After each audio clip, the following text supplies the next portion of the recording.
Welcome back, everyone. Today, we'll be uncovering a heartbreaking and deeply troubling case, one that sends chills down your spine because it so closely mirrors the plot of The Glory, the Korean drama that took the world by storm in 2020. The Glory is a haunting revenge story about a victim of school bullying. One scene that enraged viewers featured Park Yeon-jin, the former bully turned glamorous weather anchor, openly mocking a blue-collar worker, arrogantly declaring that even though he was younger, he could never compare to someone like her, a person with capital value. Her arrogance and disdain left audiences furious. No one could have imagined that just 2 years after the show aired, that very scene would resurface in real life, under tragic circumstances. In early 2025, South Korea was shaken by the news that a young female weather presenter had taken her own life after enduring relentless workplace bullying. The nation was stunned to realize that The Glory was not just fiction, it was a grim reflection of real-life cruelty in modern society. The victim was Yoanna, born on April 30th, 1996 in Gwangju, South Korea. Raised by a single mother, Yoanna grew up dreaming of stardom. Every time she saw celebrities light up the screen, she envisioned herself under the spotlight, the center of attention. At age 19, Yoanna began pursuing her dream by auditioning for entertainment agencies. With her stunning looks and ideal figure, she quickly gained recognition and eventually became a K-pop trainee. But the glamorous world she dreamed of turned out to be grueling and merciless. Grueling training schedules, strict diets, and a cutthroat environment took a serious toll on her physical and mental health. In the end, Yoanna had no choice but to walk away from the idol path. But even after leaving the idol world behind, her passion for being in front of the camera never died. While continuing her studies, Yoanna threw herself into beauty pageants and modeling competitions, constantly building experience and preparing for future opportunities. That breakthrough finally came in 2021. Despite having no formal training or background in broadcasting, Yoanna applied for the weathercaster recruitment exam at MBC, one of South Korea's 3 major TV networks. Her bright, friendly image and unwavering determination helped her sail through multiple interview rounds. She was officially hired as a weather presenter. In a personal vlog, Yoanna once shared that joyful moment with her mother. The two of them hugged, sobbing tears of happiness. Finally, her dream had come true. But tragically, it was not the beginning of a beautiful journey. Instead, it marked the first chapter of a long, dark nightmare. 3 years later, Yoanna passed away, ending a life filled with quiet suffering and unspoken pain. Returning to the story, after starting her job at MBC, Yoanna quickly began appearing on television as a weather presenter. She was even chosen to represent MBC's weathercasters on the popular variety show You Quiz on the Block, the same program where actress Song Hye-kyo once appeared to share her story. Despite a packed schedule, including early morning broadcasts, radio shows, and filming sessions, Yoanna consistently updated her daily life through her personal YouTube channel. Her videos, known for being cheerful, honest, and down-to-earth, helped her gain the affection of a wide audience. Just as viewers were looking forward to seeing more of her on TV, Yoanna suddenly disappeared. She stopped appearing in weather broadcasts, and her social media accounts fell silent. It wasn't until December 2024 that the public learned through news reports the shocking truth. Yoanna had passed away 3 months earlier in September at the young age of 28. The news left many heartbroken over the loss of such a promising talent. Then, just a month later, an exclusive report rocked the nation. Yoanna's death was not an accident, as many had initially assumed. The truth came out. She had taken her own life, unable to bear the torment of workplace bullying. According to the report, while examining Yoanna's personal belongings, police found a suicide note stored in the Notes app on her phone, 2,750 words long, spanning 17 pages. The note was filled with despair, helplessness, and heart-wrenching accusations of long-term harassment she had endured at the hands of senior colleagues at the TV station. An excerpt from the note read, "Life is so exhausting. I hate having to convince myself every day that things will get better, only to find no one really understands. I hate not being able to fully pursue what I love. Every day my back aches like something's pressing down on me, and my chest feels like it's being torn apart. I hate that the people who love me have to suffer just to keep me alive. I don't want to wait for God to save me anymore. She continued, Senior, you said you made me fill in because you were afraid our co-workers would make a scene. Is the senior-junior hierarchy really that important? You said we couldn't let MBC lose face. But why is it wrong for a junior to correct a senior's mistake? What kind of logic is that? You once told me that if I made a mistake during the morning broadcast, it would damage MBC's reputation. The first time I anchored morning news, I was so nervous my hands and feet were visibly trembling. And yet, every time I messed up, you scolded me harshly. Because I couldn't afford a taxi that early in the morning, I had to sleep in the break room for 3 straight months. Did anyone even care about that? After compiling key evidence such as Yoanna's suicide note, personal journal entries, and chat history, her family publicly accused senior staff at the TV station of long-term abuse. They believe this sustained harassment drove Yoanna into deep depression, ultimately leading to her tragic death. In pursuit of justice, the family filed a civil lawsuit. One of the individuals most seriously implicated, referred to as A, is at the center of the allegations. So, what caused a young woman known for her energy, openness, and generosity to become isolated and pushed to the margins in her workplace? What kind of cruelty could drive someone in the prime of her life to such a desperate end? According to Yoanna's mother, the turning point came in September 2021. At the time, Senior A was frequently late to work, which disrupted the production of the morning news show. As a result, the team leader assigned Yoanna, who had only been at the station for 4 months, to temporarily take over the weather segment. While this was a rare and exciting opportunity for a newcomer like her, it also made her a target. From that moment on, she became a thorn in the side of her seniors, and what followed was a seemingly endless period of isolation, intimidation, and emotional abuse.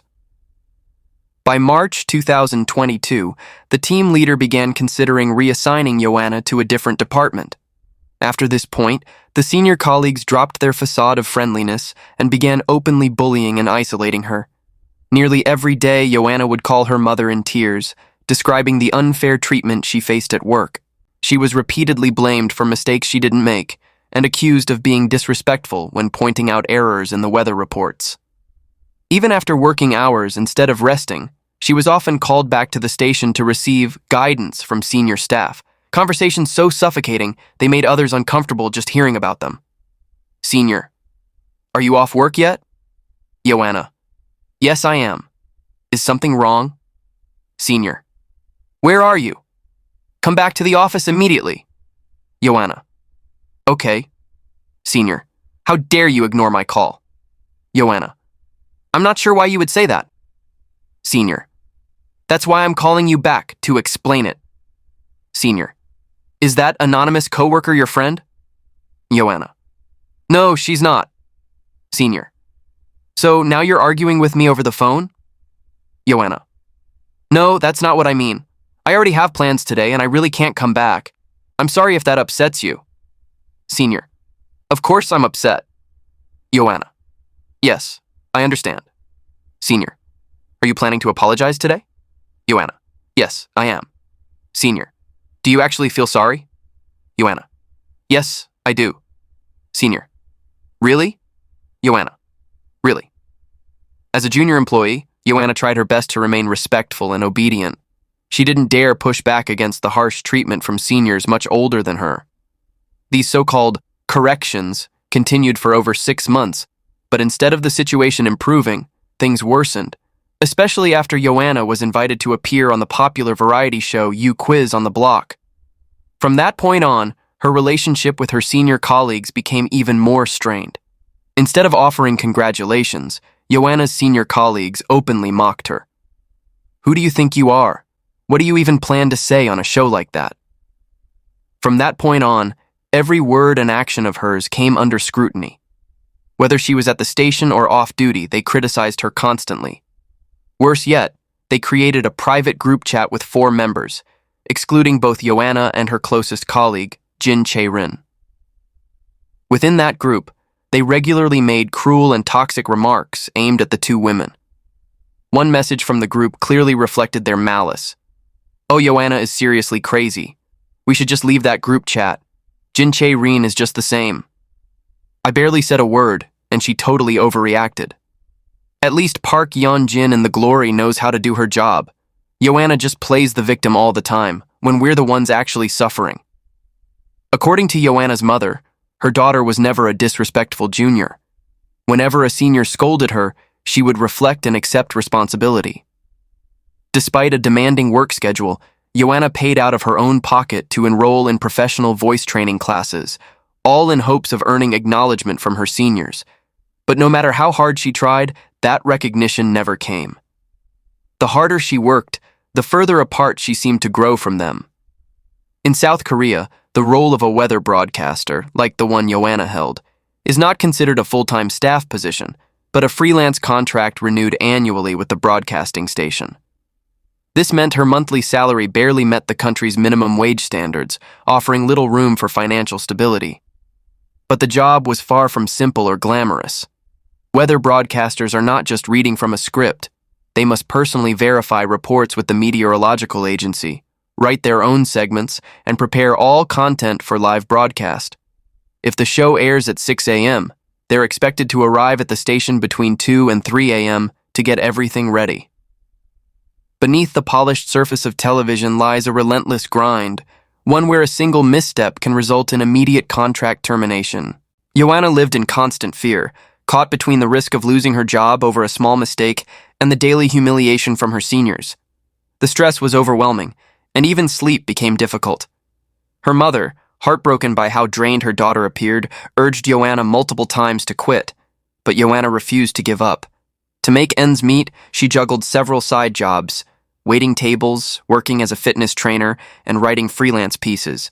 She once told her mother, "Only when my body is completely exhausted can I finally fall asleep. I need the extra income to keep growing and improving at this job." But no matter how hard she tried, her condition kept deteriorating. Eventually, after persistent urging from her mother, Yoanna went to a psychiatric hospital for counseling and was diagnosed with depression. The doctor's records detailed the severity of Yoanna's condition: a deep fear of going to work, overwhelming feelings of helplessness and frustration, constantly apologizing even when she wasn't at fault, and an unrelenting habit of blaming herself until the other party lashed out. Yoanna struggled to survive each day in a toxic work environment that slowly drained her spirit. She was prescribed sleeping pills and anti-anxiety medication, which offered only temporary relief. As the medication lost effectiveness, Yoanna began turning to alcohol to numb her emotions. But that coping mechanism quickly backfired. She often overslept and showed up late to work due to the lingering effects of alcohol, causing disruptions to the live broadcasts and requiring last-minute replacements. This cycle of making mistakes, getting scolded, and returning to pills and alcohol dragged her deeper into despair.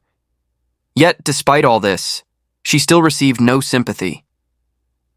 When senior colleague A saw Yoanna's swollen eyes from crying rather than showing concern, she berated Yoanna harshly, accusing her of making the director suspect A of workplace bullying. The confrontation began with A's angry accusation. A, "Yoanna, when I was filming the other day, the director said you were crying nonstop last Saturday. He even asked if I had yelled at you.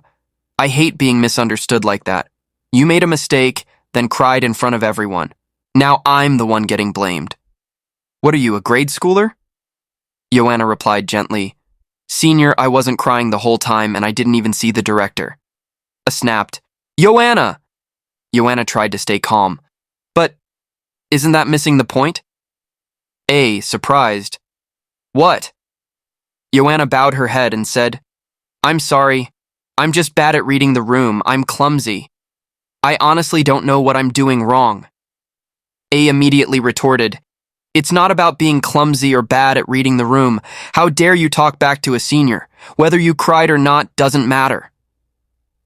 Those cutting words may have been the final push that led Yoanna to her breaking point. On September 6, 2024, she went to Gyeong Bridge, intending to end her life. Fortunately, an elderly woman passing by noticed her and intervened. Police arrived shortly after and managed to talk her down. When asked why she wanted to do it, she quietly replied, "Work and life are too painful. Maybe death is easier." Terrified by the incident, her family tried to convince her to receive inpatient psychiatric care. But Yoanna insisted it was just an impulsive reaction in a moment of anger. She reassured her loved ones, saying she still had commercial shoots and TV appearances scheduled. She wouldn't do anything reckless. However, the incident had left physical injuries on her face. On September 12th, she posted a photo of her medical report on Instagram, detailing facial and dental injuries. In the caption, she announced she would be unable to appear in the September 30th weather broadcast and thanked her friend Jin Chae-rin for stepping in to cover her spot. That post turned out to be her final message to the world. 3 days later, Yoanna passed away at the age of 28. The revelation of the truth behind her death sent shockwaves throughout South Korea. All eyes turned toward MBC, the station where Yoanna had worked. Both the media and the public demanded a clear explanation. The names of the 4 senior colleagues accused of bullying her at work were soon made public: Lee Hyun-seung, Kim Ga-young, Park Ha-young, and Choi A-ri. All across the country, people flooded Yoanna's YouTube channel, leaving heartfelt condolences and demanding that the police swiftly investigate and hold all those involved accountable. Yoanna's family also came forward in interviews, publicly questioning MBC. Did the company truly have no idea that Yoanna was being bullied? And why, after her death, did the network not notify staff internally but instead falsely claimed that the family had requested confidentiality? On the day Yoanna passed away, her mother released a recording of a phone conversation between Yoanna and Lee Hyun-seung, the senior colleague she had once trusted the most at MBC. But the contents of that recording painted a chillingly different picture, a cold and emotionless response from Lee Hyun-seung. Yoanna's mother recalled that upon hearing the news, she immediately called the station, only remembering the name Lee Hyun-seung, whom her daughter had often mentioned as someone she trusted. It was only during that call that she was stunned to realize the person her daughter relied on most had also been one of the people who pushed her into despair. While Park Ha-young and Choi Ri were reportedly the ones who directly and openly humiliated Yoanna, Lee Hyun-seung and Kim Ga-young were the so-called friendly types, polite on the surface but covertly manipulating the situation and contributing to her isolation behind the scenes via a private group chat. Possibly out of guilt, neither of them attended Yoanna's funeral. After the recording was released, netizens dissected the audio and quickly picked up on its contradictions. Although Lee Hyun-seung repeatedly said, "What am I supposed to do now?" her voice remained composed, devoid of any sadness, cracking, or genuine emotion. When Yoanna's mother brought up that her daughter had developed depression due to bullying by senior colleagues, Lee deflected the conversation awkwardly, clearly uncomfortable. Even more disturbingly, at minute 4, second 5 of the recording, the sound of someone sipping a drink through a straw could be heard. This infuriated listeners. If Lee were truly grieving, how could she be so calm and composed, casually sipping a drink while speaking with the mother of the deceased? That same day, when Yoanna's mother informed MBC of her daughter's passing, the network didn't issue an internal announcement or any form of condolences. Instead, they quickly issued an internal gag order, instructing employees to remain silent. It appeared that MBC leadership had anticipated the backlash that would follow if word got out that Yoanna's death was tied to workplace bullying, something that would severely damage the network's reputation. However, when pressed by Yoanna's grieving family, MBC's official response only deepened public outrage.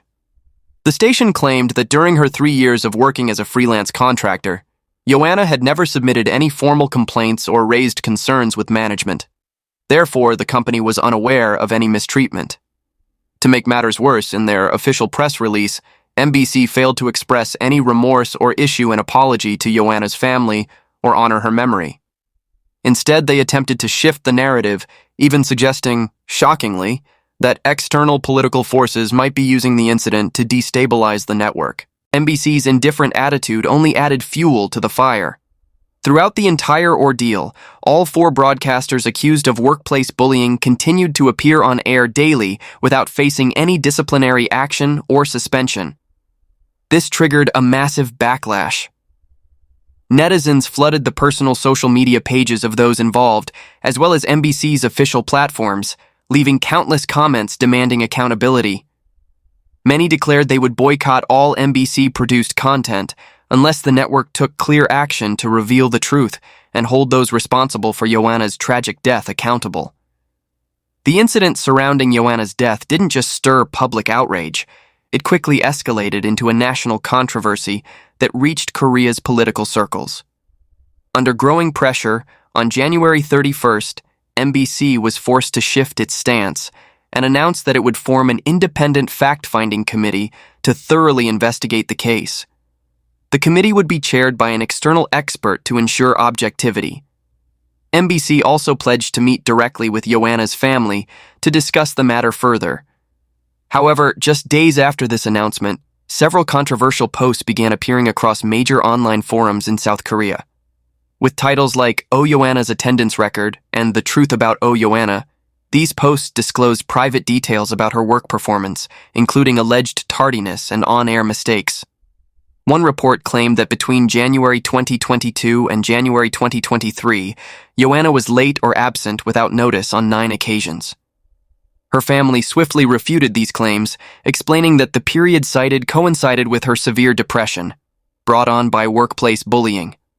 The missed days and tardiness, they argued, were not due to carelessness, but rather a result of the sleeping pills and alcohol she relied on to cope with her mental distress. One particular detail raised eyebrows. The document was titled "The Late Yoanna," indicating that it had been created posthumously, leading many to question its authenticity and suspect possible fabrication. Moreover, instead of being officially released through legitimate media channels, these documents were leaked and widely circulated on online forums, prompting suspicions that this was a coordinated media ploy, possibly orchestrated by NBC itself to manipulate public opinion. This raised a critical question. If NBC was indeed involved in disseminating such information to tarnish Yoanna's image, how could the public place trust in an investigation initiated and overseen by the network? Could this so-called independent committee truly operate objectively, or was it simply a symbolic gesture meant to pacify public outrage? In fact, since 2019, South Korea has amended its Labor Standards Act to explicitly prohibit workplace bullying. The law clearly defines such behavior as the abuse of power or workplace relationships to inflict emotional or physical harm, or to disrupt a work environment beyond the reasonable scope of professional responsibilities. With that legal foundation in place, Yoanna's case demands a serious, transparent investigation, not only to uphold justice for her, but also to set a precedent that protects workers and deters future abuse. Even though South Korea's workplace bullying law was enacted 5 years ago, the problem remains far from resolved. In fact, the latest data released by South Korea's Ministry of Employment and Labor shows a disturbing trend. Reports of workplace harassment have nearly doubled, from 5,823 cases in 2020 to 10,236 cases in 2023. A sharp increase in just 3 years. What's even more troubling is that of the tens of thousands of cases reported, only about 10.6% resulted in administrative penalties or were referred to the prosecution. Meanwhile, the number of cases deemed not in violation has significantly increased. Of course, false reports or misuse of the law cannot be ruled out, but what's undeniable is that many victims either lack the resources, courage, or opportunity to formally report the abuse they endure. The law clearly states that during the investigation of a bullying complaint, temporary measures must be taken to separate the victim from the accused. However, in practice, this is only realistically enforced in large corporations. In small and medium-sized companies, victims are often forced to continue working alongside their harassers. Even in cases where bullying is confirmed and disciplinary action is taken, the work environment typically remains unchanged.